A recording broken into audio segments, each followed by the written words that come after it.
بیماری کی وجہ سے آنکھوں سے نکلنے والا پانی پاک ہے یا ناپاک؟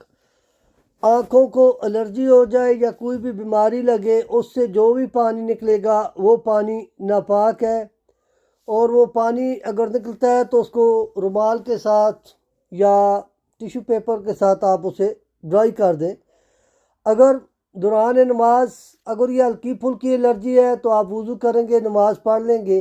اگر یہ کنٹینیولی نکل رہا ہے، لگاتار نکل رہا ہے، تو پھر آپ وضو کریں گے اور اسی حالت میں آپ کی نماز ہو جائے گی۔ آپ نے کیونکہ یہ حالت مذورہ میں ہے تو آپ اس میں نماز پڑھ سکتے ہیں۔ لیکن اگر یہ صبح نکلا پھر 1-2 گھنٹے کے بعد پانی آیا تو اس میں اگر آپ پھر جو ہے آپ کو اگر نکلتا ہے تو آپ دوبارہ وضو کر کے پڑھیں گے، اور آپ کی اگر جو نماز ہے، نماز ایک وضو کے ساتھ پڑھ سکتے ہیں، دوسری نماز کے لیے آپ کو تازہ وضو کرنا پڑے گا۔